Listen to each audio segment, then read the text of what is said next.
Ó, a testemunha verdadeira não mente, mas a falsa desboca em mentiras. Então, se você... Eu fico observando, gente. Eu vou usar esse tempinho aqui, 2 minutinhos, para te dar... Deixa eu ler aqui. Vamos lá. Eu vou ler para você 3 versos que estão intercalados um no outro.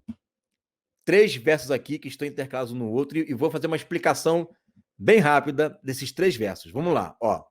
A testemunha verdadeira não mente, mas a falsa se desboca em mentiras. O escarnecedor procura sabedoria e não encontra, mas o prudente, o conhecimento é fácil.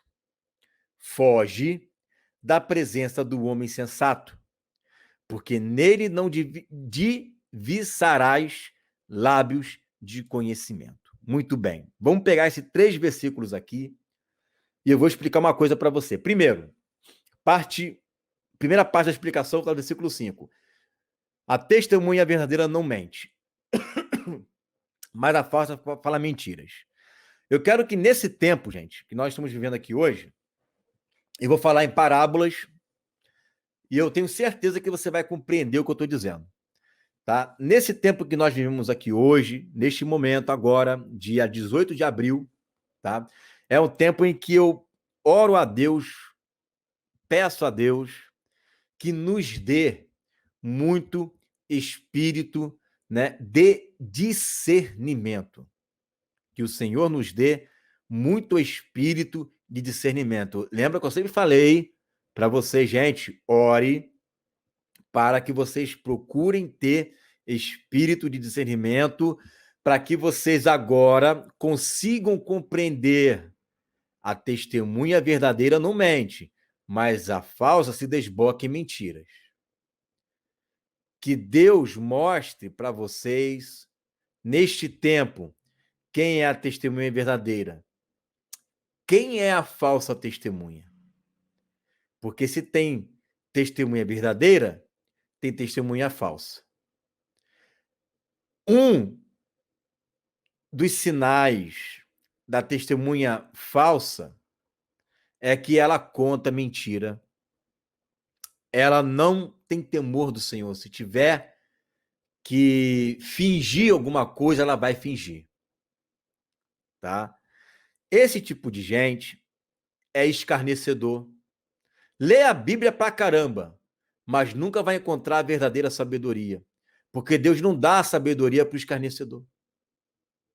Lembra do que é a sabedoria? Foi a primeira aula que nós tivemos de introdução para entrarmos no livro de Provérbios. Lembra que eu li lá em Tiago, que fala que a sabedoria do alto, ela é pura, humilde, mansa, né? Mas a sabedoria diabólica, terrena, ela é o quê? Ela é animal, escarnecedora. Então a pessoa pode até ter um conhecimento, mas ela nunca vai encontrar a verdadeira sabedoria, porque ela escarnece. Agora, a pessoa prudente, o que é uma pessoa prudente? É uma pessoa que tem, olha aqui, gente.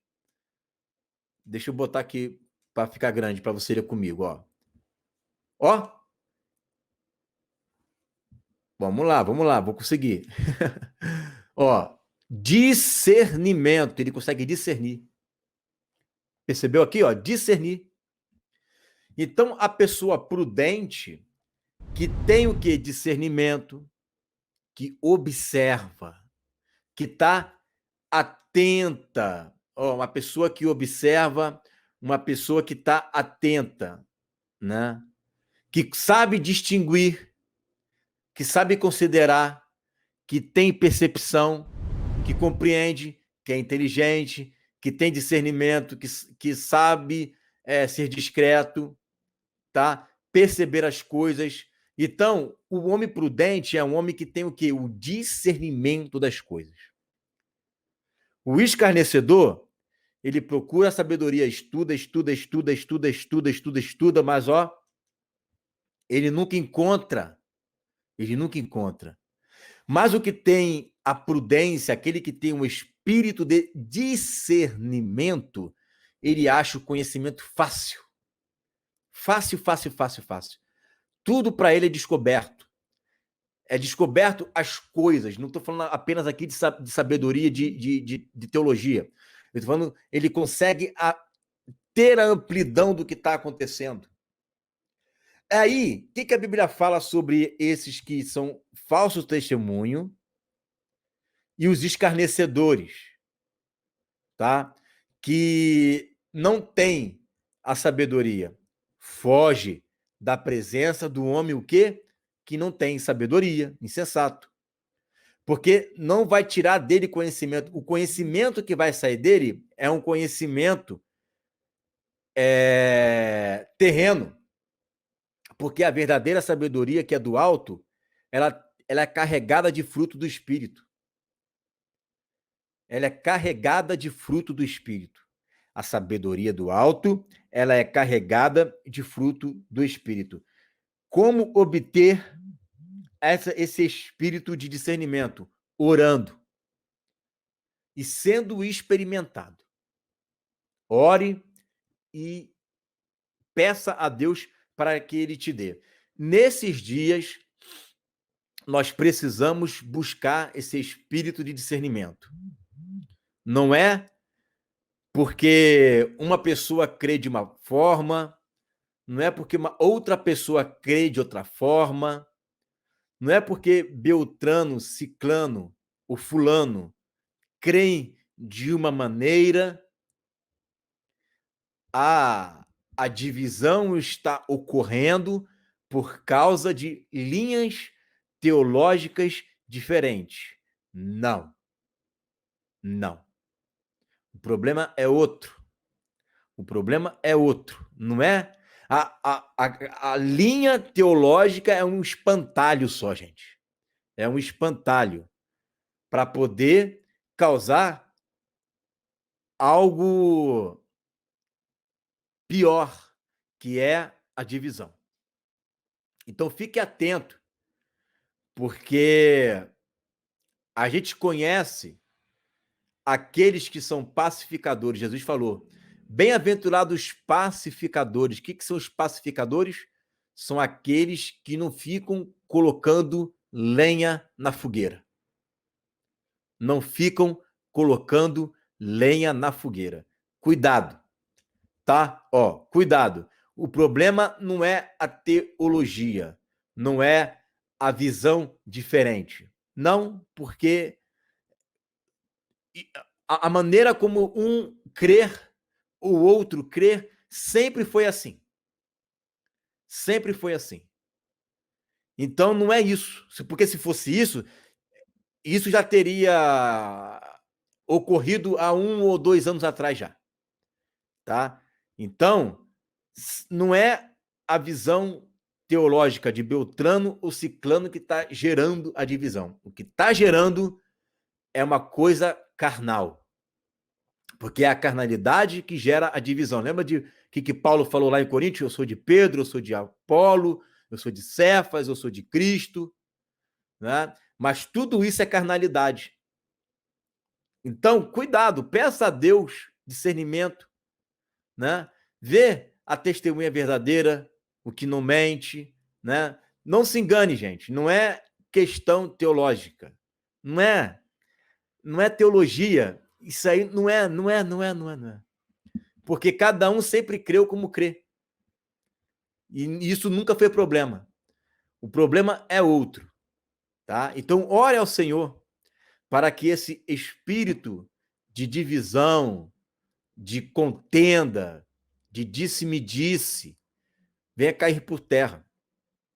Peça a Deus discernimento, né? Peça a Deus para que Ele mostre para você que, na verdade, o que está acontecendo é no mundo espiritual. É no mundo espiritual, não é por causa disto aqui, não. Isso aqui é uma ferramenta que as pessoas usam para se mostrar espiritual, né? Mas o problema não é esse. O problema é outro. O problema é, primeiro, porque Deus abriu brecha, porque é assim que começa, nada acontece aqui no mundo terreno sem que antes aconteça no mundo espiritual. Então, a nossa luta, ela não é contra a carne nem contra o sangue. A nossa luta é nas potestades espirituais do ar. Então, a gente precisa, né, estarmos orando, buscando e combater o verdadeiro inimigo, que são esses espíritos que estão no ar tentando dividir o corpo de Cristo. Se a gente não vigiar, se a gente não abrir os nossos olhos, se a gente deixar, né, como dizem por aí, colocar fogo no parquinho para a gente ver até onde vai, porque o diabo está doido para que isso aconteça. O que vai acontecer é que daqui a pouco a gente vai acabar virando o que a gente sempre combateu, que foram as denominações. Só que ao invés de ser denominação, é canal. Né? Aí é a denominação do fulano de tal, a denominação do Beltrano, a denominação do Ciclano. Só que ao invés de ser denominação, né, é um canal. E aí aquilo que era para ter sido bom, bonito, pleno, perfeito, que é o que Deus tinha colocado no nosso coração, vai acabar levando para um caminho da perdição. Não pensa que o diabo ele está feliz e contente com o nosso trabalho. Ele não está. Ele vai usar de todas as armas possíveis no mundo espiritual para poder parar esse trabalho. Porque agora a gente está saindo do virtual e estamos entrando no terreno dele. Eu já falei uma vez aqui sobre essa questão de demônios territoriais.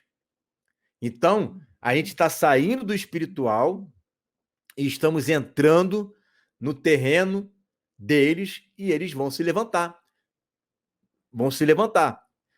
Então, se você está pensando que a questão é só teologia, é só visão, abra os olhos, fala igual a Elias. Senhor, abra os olhos do moço. Abra os olhos do moço. Que o Senhor abra os teus olhos e não é para sair criticando, não. Ore, ore, vai orar, vai buscar o Senhor, para que Ele venha a te dar isso aqui, ó, discernimento, prudência, discernimento, né? Que Ele possa te dar discernimento. Para quê? Para que o diabo ele tire a mão dele disso aí. Quem vai querer isso aí? Aí, meu filho, né? Que o Senhor consiga alcançar o máximo de pessoas possíveis. Eu, da minha parte, eu tô com minha consciência tranquila. Minha consciência tranquila. Eu sei quando a questão é teológica, que quando é teológica, eu mesmo vim ao público e falei contra, né? Mas isso não é, né? Hoje, não é questão teológica, não. Hoje é uma questão mais voltada para a guerra espiritual. Só que o inimigo está usando isto para poder criar a divisão. Eu não vou chegar nunca para você e vou falar, Beltrano, deixa de ouvir fulano. Né? Eu não vou, porque eu não sou dono de ninguém, né? E eu também não sou uma seita. Né? Eu também não sou uma seita aqui. Mas o que eu peço para você é que você tenha prudência e discernimento na hora de ouvir, né? Para que você não fique enganado, porque o que Deus não, Deus, ó, o que o diabo está colocando hoje em muita gente que eu observo por aí é espírito de confusão, Babel. É isso que ele está colocando. Tem muita gente confusa. Muita gente confusa. Então, cuidado, vigie, ore. Tem problema de um crer de uma forma, outro crer de outra? Desde que isso não interfira na, em Jesus, né? Um ser divino. Desde que isso não interfira numa mensagem que venha exaltar o diabo, né? Coisas assim, mas coisas pontuais, gente, né? Que é apenas uma questão de visão. Eu falei isso para um colega meu hoje no WhatsApp. Eu falei para ele: olha, eu tenho esta visão.